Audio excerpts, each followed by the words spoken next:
Hey everyone, it's Noah Barnett, the VP of Marketing here at Feathr. And today in the studio, as always, I'm joined by Nhu, the curator of Feathr's Good Marketing Brief. Hey Nhu, Hi, Noah. How are you? I am ecstatic. Good. I just got done leading a Feathr Live session on email marketing. And email marketing is such a well worn channel and Hmm. well socialized channel. But I feel like I love taking a different angle on it and kind of just like being contrarian and flipping it over and like kind Yeah. of talking about email marketing from a different lens. I feel like we did that. We had such a good conversation about email marketing. So I'm like a Mhm. little hyped on like Yeah. that. No, I What love about that you? because I'm fine, just chugging along. It's not it's raining in Philly right now, so I feel like my mood has been today, you know? Yeah. But Do you have one of those like sun lights or UV lights? My partner had one on her no. desk when she used to work in an I office. feel like I But need I one guess of it's a those. light that like mirrors the vitamin D or maybe the Hmm. essence. And so you can kind of feel connected with Yeah. the sun. I I don't know. just feel like I don't want to be a downer, but I feel like I need something because it's just been so cold and gray in Yeah. Philadelphia. And we need just like a peak, just a little ray of sunshine, just one ray. If you could teleport, which I don't think you can, because we Yeah. wouldn't be talking right now if you could, because Yes. you should be monetizing teleporting. But if Mm-hmm. you could teleport, you could come to Phoenix because it's Beautiful, amazing up here. probably. Yeah. So I think what you need is we need the good marketing brief to have a live good marketing brief session where we Yeah, come together in Phoenix and I think so in the too. desert and talk about the cacti and Yeah. Be everything. outside, be under the sun, put our sunnies on. Sunnies on, and we have Feathr branded sunnies too. We could Oh, even like we could have a whole I thing. love It would that. be really cool. Yeah. Yeah, and we have It's like these cool like that's some good swag. Ellie, who's our event manager, got these really cool like they're like it's almost cork material, and they're Mm-hmm. branded, Mm-hmm. but they're triangles, but they fold open, and it's like a Yeah. sunglass holder or a pencil holder, but then it folds shut, and Oh. it's like hard. It's not hard case, but it's like a cork material. Yeah, yeah, yeah, yeah. It's very But it's like interesting. So we durable, have so you don't have sunglasses to worry about and it sunglass breaking. cases. Yeah. Love that. Love that. That is a good, like a tchotchke. Like if you go around the conferences, I would pick that up. Do we know the origin of the word tchotchke? No, Because but I've now that heard I that so said many it, I times, and feel I'm like like, what does that mean? I now that I'm saying that, I'm scared that I'm gonna get canceled. Sorry, I gotta look this up now. Edit this out. No, I'm just kidding. Uh, Nhu, as always, we come together. It's so good to see you. Hopefully, you can find some sun rays. Yes. But each week we come together to really talk about what was in this week's good marketing brief, which is Yeah. a weekly newsletter that we drop into everyone's inbox every Wednesday. And it has some powerful reminders, tips, best practices, and Yeah. even some inspo, especially this week's. But what was the topic of this week's good marketing brief? Yeah, I think oftentimes we get kind of sucked into like the practical and the application in the strategic lens of nonprofit marketing. And I think I need to remind myself that like it's one thing to think very high level and talk through how you should approach marketing, what makes sense for your nonprofit, but it's another to see like really good campaigns in action. And so this week I wanted to highlight like a few campaigns that I came across recently to give nonprofits just something tangible to look at. So it's not just like words coming from us with guidance and how they should approach marketing, but actual, connecting it with real campaigns and real messaging and real imagery, real calls to action. So yeah, that's kind of my thinking of this week, and I think I need I want to make it more routine to have briefs like this. Absolutely. Yeah. And I know that's how like I get inspired. I Mm-hmm. actually love watching like advertisements or I have this book up here. I think it's Ogilvy on advertising, Mm-hmm. which is a really old book, but it just has examples of like old school like Madison Ave like advertising. And then Yeah. sometimes you just need that like inspiration to remember what's Mm-hmm. possible. Exactly. because we're like with our pen and paper in our rectangles, and we're like, shoot, like how do we get more money for our nonprofit? Yeah. You know, and it's like Yeah. the creativity just gets like literally sucked out of the room. Mhm. Mhm. But if you can bring things into the space, like examples, like some of the Yeah. examples you have in this week's good marketing brief are like, I love they're them. good. Yeah, yeah, yeah. They're I good. totally agree. And so I love that you went this direction. And if you would kind of talk through it, can you talk to some of the campaigns you share Yeah. and kind of what you think makes them special or that we can learn as a community from them? Yeah. So I shared three this week, and the first one is I actually saw from Tobe's newsletter. So I pulled that one. It's from a nonprofit called CoreDown, and they lean into a more provocative messaging for World Down Syndrome Day last week.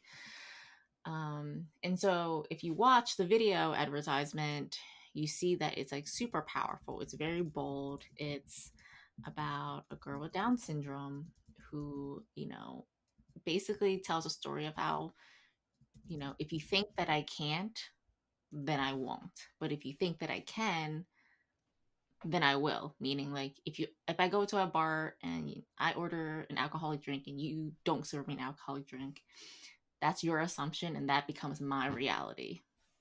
And so she goes on to, make all these examples and, you know, it's like very powerful at the end. She even curses and she's like, "Oh, you didn't think I could curse, did you?" And so it really just repaints a picture of like, yeah, people with Down syndrome, they're still regular people. They're very capable of doing everything that, everyone else can do.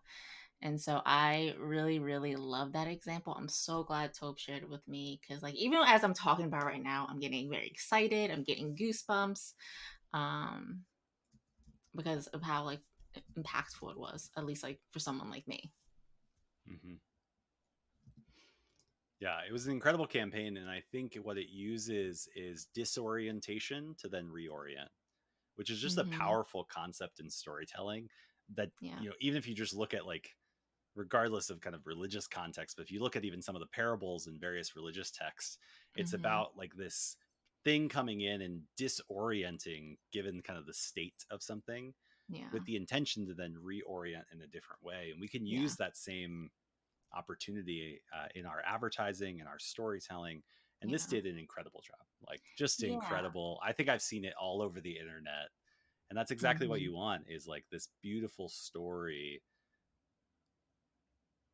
that's mission aligned, right? Like they didn't go provocative and drift. Yeah. They like stayed on message and really reinforced what they were all about, which was just incredible. Exactly. Exactly.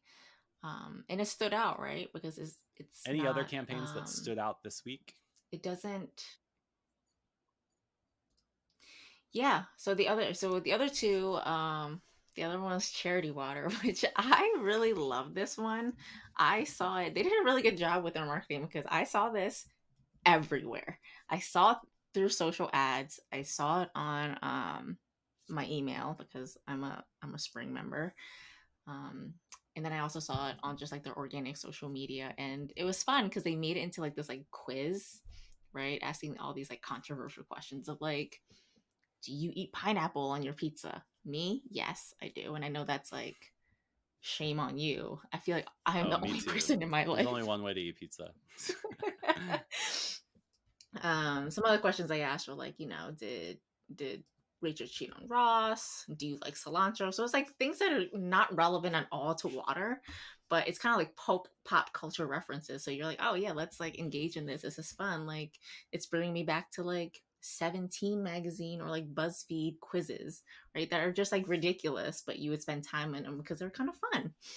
Um, and so as people follow through this kind of gamified experience is what I like to call it. The end, it's like, well, let's like I know we can agree on one thing. Everyone deserves access to clean water, and it's just like a powerful way to use a fun experience to really engage people into your content and then ending it with a call to action of like, hey, clean water should be accessible to everyone, join our monthly program, and if you already are, tell 3 friends to join our program. So that was that was a fun one that I shared this week. That's awesome. Yeah. And then the last one was from, I think, no, you shared this one with me, Noah. It's from American Cancer Society. And this was more of a riveting one, and it really tugged in your heartstrings.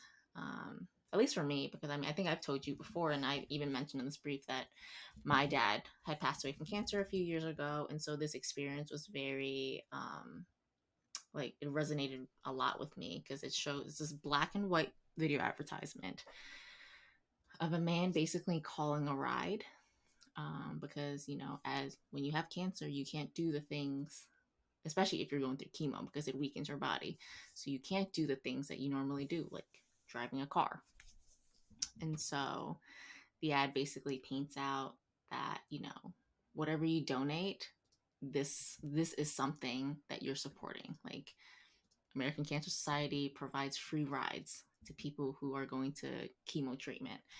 And so it was very, like, compelling to me, and it made me want to donate, right? Because I'm like, oh, I want to support this. I want to help people who can't do the everyday things that you and I can do. And so I really like their strategy there, and their ability to really connect with their supporters. Yeah, it was just a beautiful way of just being very practical. And so, like, Yeah. hey, these are the actual services we provide, but doing it through story and making it really connective. And Yeah. again, another great example of a different framework where very practical, like, hey, these are the use cases that we help donate to, but layering it over and bringing in the opportunity for someone to say, oh, I want to be a part of that. I want to be a part of Yeah. that. And so, again, a beautiful example that I think we can apply in other scenarios where we're leaving room for someone to say, yes, I want to do that. I Yeah. want to be the person that helps there. Yeah. Exactly. Exactly. Yeah. Anything else that was included in this week's brief that you think is worth highlighting? Yeah, I think there was a lot of good stuff. I know there's some, like, newsworthy items that I shared about Meta, and also Reddit going public, that I think would be worth just like to read the brief and click on the link and read more about that. But there's one kind of uplifting resource that I shared from Chronicle, which is, you know, last year giving was down, donor participation was down, everything was down. So there was like this level of, I guess, the, I think this year we needed a little bit of hope and just motivation. And what they found is, like, giving is projected to increase this year by like 4%, which is awesome. And so I think that is worth a deep dive. There's some good graphs in there. The one thing that I found, one of the one key findings is that individual is going up just a tick. I think it's like 1.6% or something, compared to something like estate giving that's going, like, is estimated to go up like 9 or 10%. Um, but also at the same time, individual giving still makes up like 60% of giving. Mhm. So I think it's still a win. Um, it's better to see a slight increase than just a slight decrease. So I think there's some good news to be had later this year, and I'm excited to see what Giving USA pushes out around the summertime.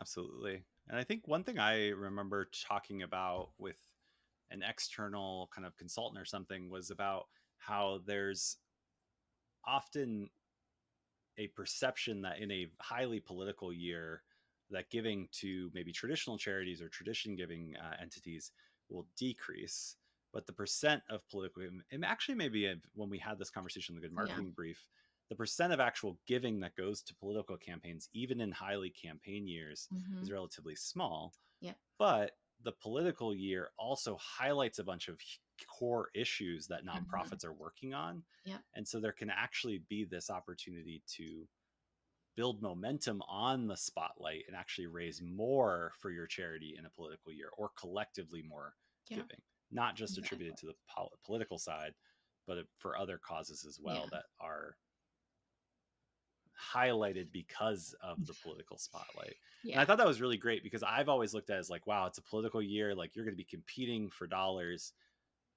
And that's not necessarily true. You are competing with attention, but you can just acknowledge that and then build on the things that are getting attention that relate Yep. to your cause, which is just incredible to Yeah. think of the opportunity versus the downside.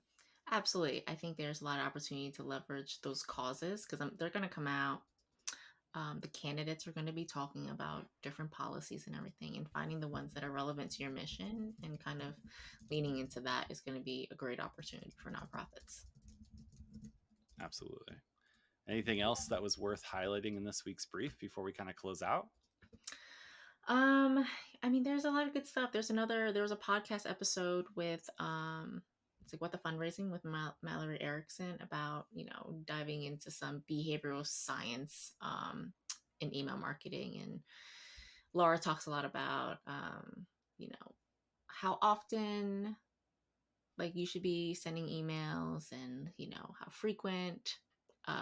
So I think it's worth looking into. It all comes down to there's no standard number that stands out because it's really all about your data, and so that's what you're really going to hear from that. But from her experience working with nonprofits, she shares all of that good stuff in that podcast with Mallory.